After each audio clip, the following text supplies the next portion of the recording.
নমস্কাৰ, স্বাগতম জনাইছোঁ মোৰ অন্য এটি ভিডিঅ'ত। মই আগতে এটি ভিডিঅ' বনাইছিলোঁ য'ত নেকি মই উল্লেখ কৰিছিলোঁ কেইখনমান দেশ য'ত নেকি ভিজা নহ'লেও ভ্ৰমণ কৰিব পাৰি। আজি আমি ভূটানৰ কথা পাতিম। ভূটানতো আমি ফুৰিবলৈ গ'লে ভিজাৰ কোনো দৰকাৰ নাই।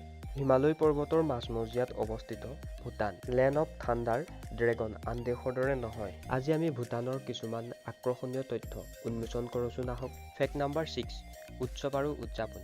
ভূটানৰ উৎসৱসমূহ এক ৰঙীন দৃশ্য। থিম্পু, চিচু আৰু পাৰো। চিচুৰ দৰে অনুষ্ঠানত মুখা পিন্ধা নৃত্য, পৰম্পৰাগত সংগীত আৰু সুস্বাদু খাদ্যৰ ব্যৱস্থা কৰা হয়।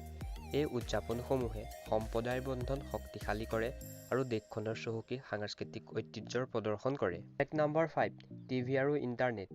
ভূটান 1999 চনত টিভি প্ৰচলন কৰা শেষ দেশসমূহৰ ভিতৰত অন্যতম আছিল। আজিও কিছুমান ক্ষেত্ৰত ইণ্টাৰনেটৰ ব্যৱহাৰ সীমিত।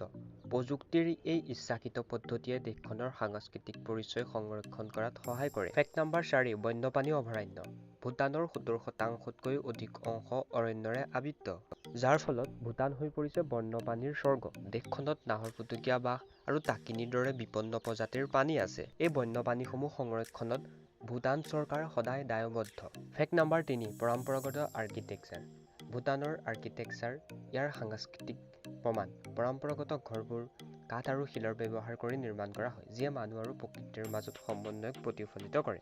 ফেক্ট নাম্বাৰ 2, ভূটানত ধূম্ৰপানৰ কোনো অনুমতি নাই। ধূম্ৰপানৰ ক্ষেত্ৰত ভূটান অন্যতম কঠোৰ দেশ। আনকি চিগাৰেট আমদানি কৰাটো অবৈধ। এই নীতিৰ লক্ষ্য হৈছে ইয়াৰ নাগৰিকসকলৰ স্বাস্থ্য সুৰক্ষিত কৰা আৰু অতীতৰ পৰিৱেশ সংৰক্ষণ কৰা। আপুনি যদি মোৰ চেনেলটোলৈ প্ৰথমবাৰৰ বাবে ভিজিট কৰিছে, তেতিয়াহ'লে চেনেলটো ছাবস্ক্ৰাইব কৰিবলৈ নাপাহৰিব। কাষতে থকা বেল আইকনটো দবাই নটিফিকেশ্যনটো অল কৰি ল'ব, যাতে মই যেতিয়াই ভিডিঅ' দিওঁ ফাৰ্ষ্ট ভিডিঅ'টো আপোনালৈ যায়। Fact number 1, gross national happiness. ভূটানৰ উন্নয়ন অন্যান্য পদ্ধতিৰ বাবে বিখ্যাত। গ্ৰছ নেশ্যনেল প্ৰডাক্টৰ পৰিৱৰ্তে তেওঁলোকে গ্ৰছ নেশ্যনেল হেপিনেছক অগ্ৰাধিকাৰ দিয়ে। এই দৰ্শনে মংগল, সংস্কৃতি আৰু পৰিৱেশ সংৰক্ষণৰ ওপৰত গুৰুত্ব আৰোপ। যদি ভিডিঅ'টো চাই ভাল লাগিলে তেতিয়াহ'লে চেনেলটো ছাবস্ক্ৰাইব কৰিবলৈ নাপাহৰিব। ধন্যবাদ।